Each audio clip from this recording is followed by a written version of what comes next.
Hello, this is Steve Sherwood, and I want to take a few minutes, if I could, to walk through the syllabus for the Christian Ministries 441 Contemporary Issues in the Church, um, and just kind of walk through the syllabus for that course in the event that we may have some inclement weather here in the first week of class and may miss some time. So, want to be sure to A, cover the syllabus for you, and B, then free up more time in what class we definitely will have through the week to just jump right in with material as we go. So this course, while all of you are not Christian ministries, the vast majority of you are, and the vast majority of you are either juniors and seniors. This course serves as the capstone course for the major for Christian ministries. So the expectation is that you have some previous experience in theology, biblical studies, and ministry coursework, and are ready to kind of begin tying that together, thinking about moving beyond graduation to either graduate school for some or perhaps into direct ministry for others. So the approach to the class is going to reflect that assumption and kind of it's going to be largely a seminar course in which you will do more reading probably than an average course for 3 credits, um, and a bit more writing in that regard, and quite a bit more discussion. There will be some, but not much lecture from me.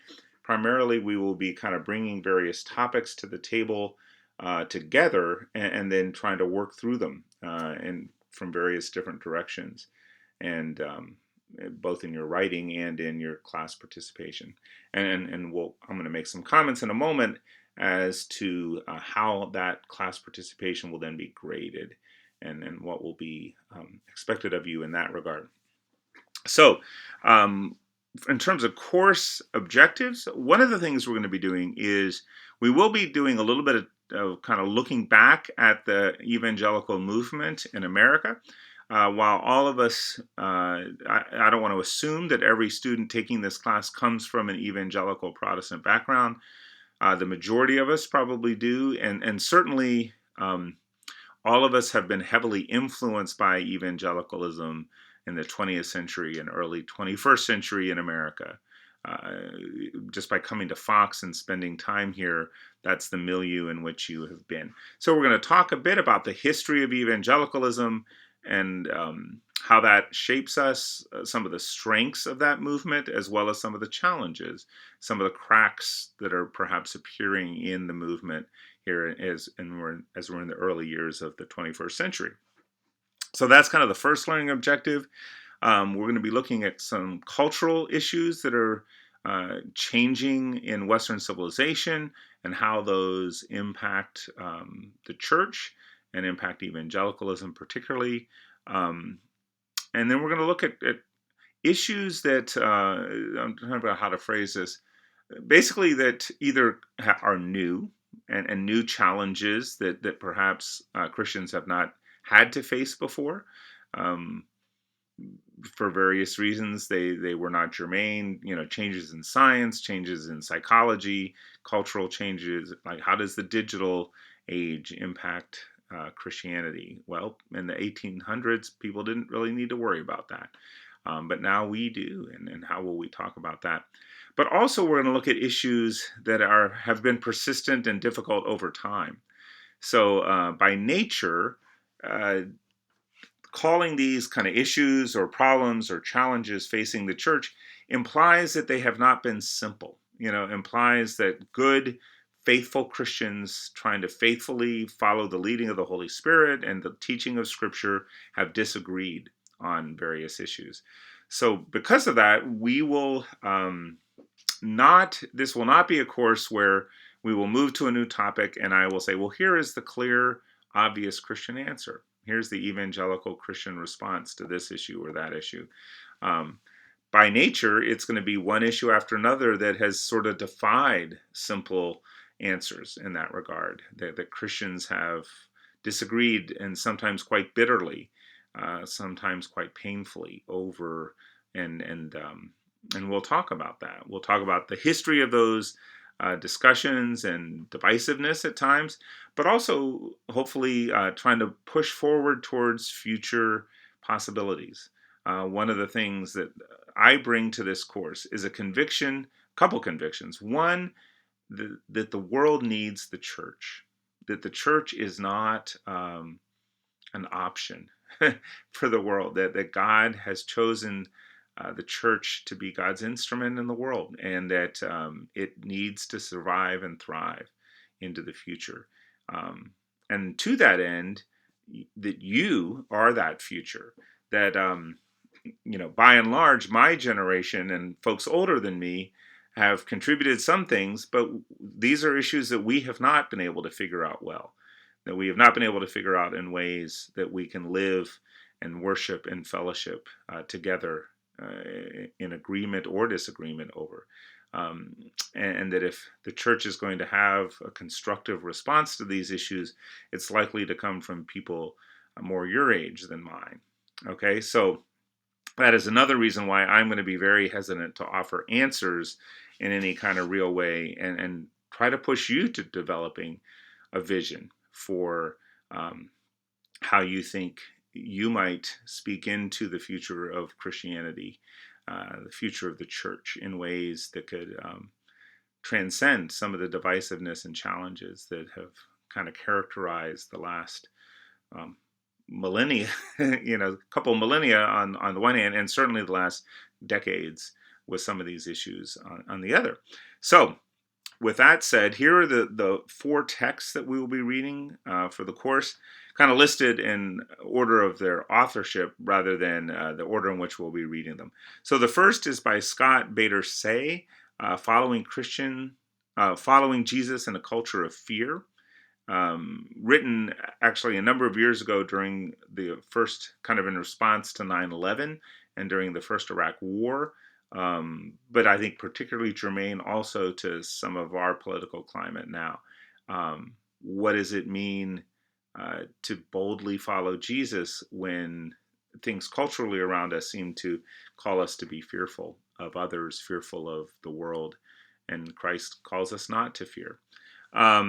The second book by Gregory Boyd, The Myth of a Christian Nation, also written in the last decade. So it's not written in response to our present political climate, but it is written directly around issues of Christianity and nationalism, and sort of raises questions of how does one follow Jesus and live in a civil society, and what does it look like to pledge allegiance to Jesus as Lord, and what are the implications of that in relation to pledging allegiance to a nation, any nation, our nation, other nations, governments, and how does a Christian think about that? The third book is by Soong Chung Ra, and that is The Next Evangelicalism.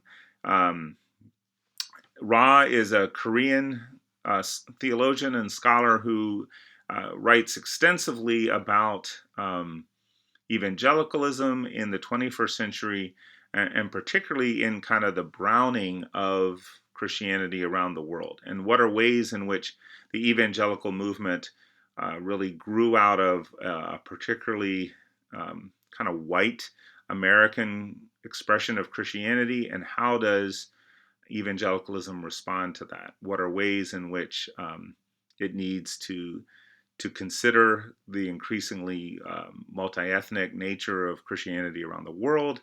What are ways it needs to consider repenting, perhaps, of ways its kind of particular white history has touched it or tainted it and influenced it in various ways?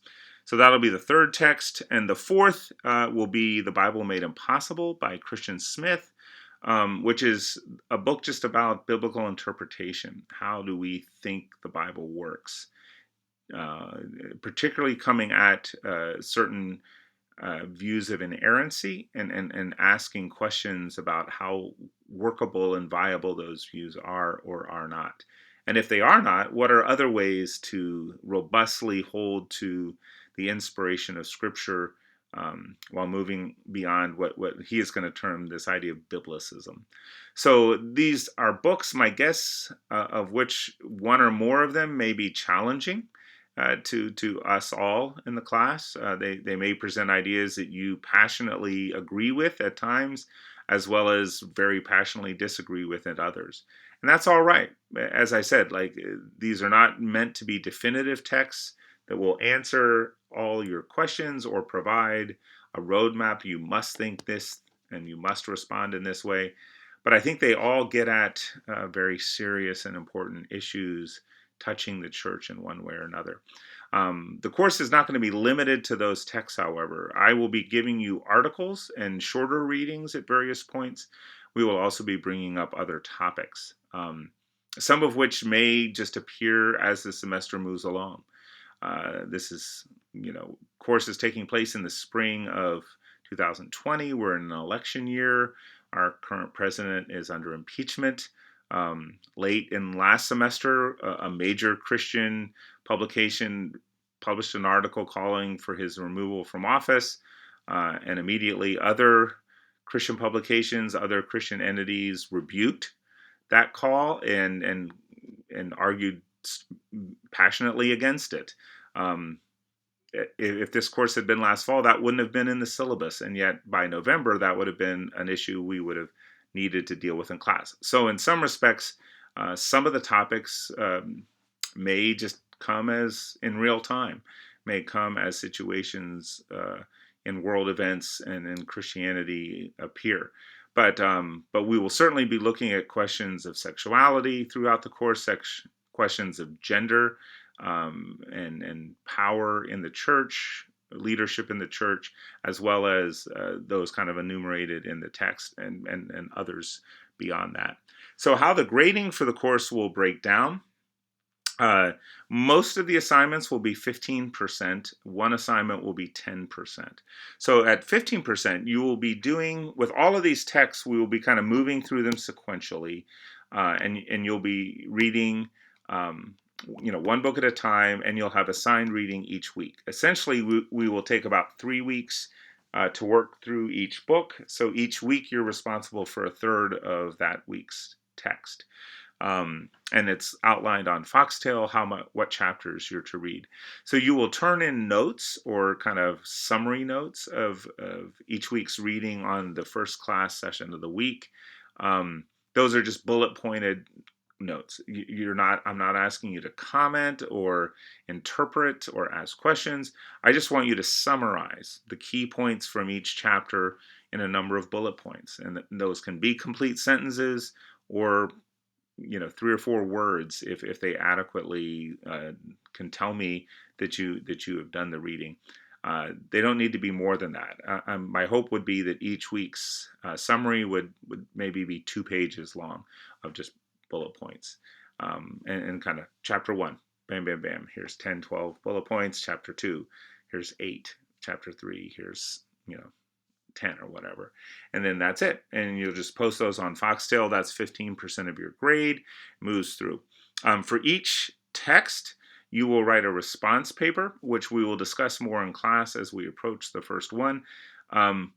This is longer than just a Prezi. Like this isn't just a like a 1-page instant response. It's more than that, but it's not a full-on 6-7 page footnoted paper. It's a beefy response, and it will come at the end of kind of the 3-week section when you have looked through that particular text, and you will do that for each of the 4 books.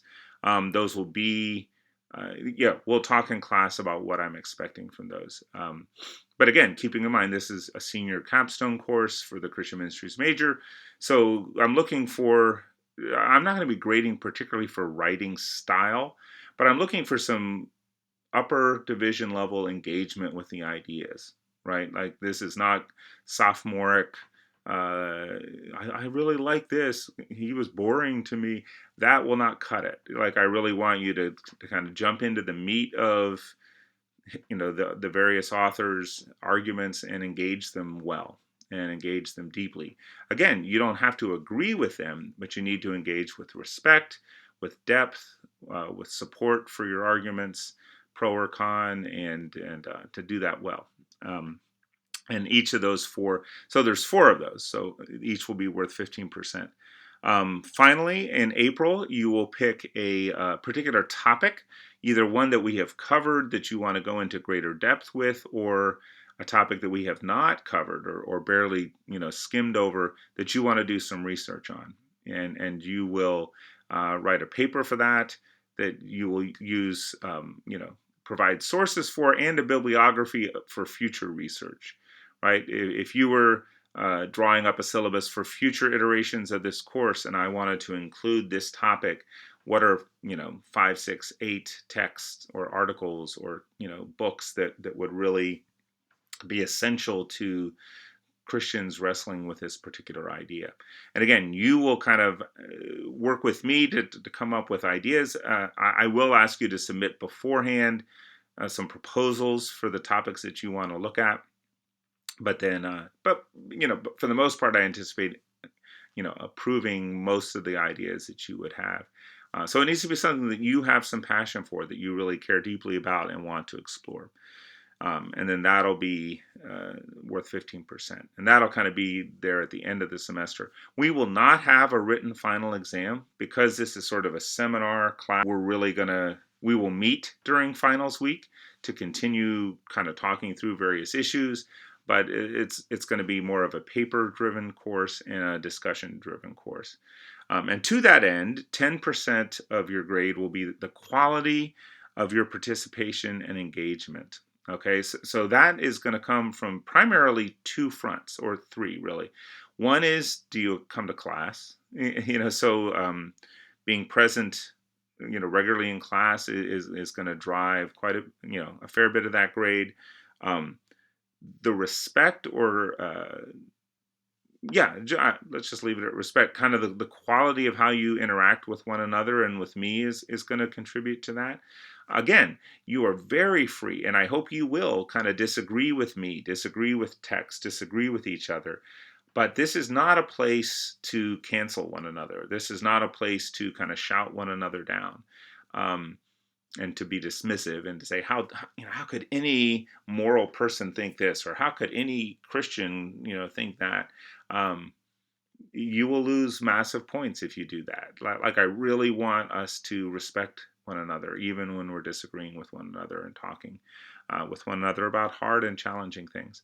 And then the final thing is just, are you engaging deeply with the ideas, right? So some of us are more outgoing than others. The class is large enough. It's small enough that we will be able to have discussions. I pretty regularly will probably break us into, 2 or more groups, because it is large enough that one or two voices could dominate pretty significantly, and it's big enough that others could then be quiet. But you're going to need to push yourself to talk, right? So I'm not asking everyone to talk on quite the same level. Some, again, are more outgoing than others. For some, one comment a day or a week is really, that's a big deal. For others of you, limiting yourself to 5 or 6 comments per class will be challenging. But I am looking for significant engagement in class from each of you. Okay, so if you're kind of shy, psych yourself up. Come up with some strategies for how you're going to prepare yourself to jump in and engage, and at least on a regular basis, if not a daily or weekly basis, make significant comments in class, because that is going to be 10% of the grade, is how you engage together. Because of that, I really ask us not to use computers in class. I think that just sets up kind of a distance between us. Even if we're talking over our computers, there's still kind of a barrier there, and it's just easy to be distracted, right? It's just very, very simple. You have your computer open to take notes, but in reality, you also start, kind of checking email or bopping over to Twitter or whatnot while we're going. There might be moments where I ask you to look something up, so to have a phone or to have a laptop present with you is not an issue, but I am really going to ask you to stay off of those. and to not use them in class. Um, we have uh, a lot of reading that we're going to be doing. So some of you are in need of accommodation, perhaps, and that is great. And I am happy to work with you in any way I can. So if you, um, either through the Disability Service Office or otherwise, have accommodation needs around how you access texts, how you produce written work, just communicate with me, and we'll come up with a plan. I want everyone to be able to engage with all of the ideas, all of the texts of the class in meaningful ways and in ways that fit them. And I don't want anyone to feel that they're handicapped or limited because of the high level of reading asked for this semester's work. So we'll talk about that, and we'll come up with a plan. So please communicate with me about that. We will have the opportunity for questions here in the first week of class, but I will want to just give you this as a way of introducing the course and setting us off. So come Monday with questions after watching this, and we will go from there. Looking forward to a great semester with you.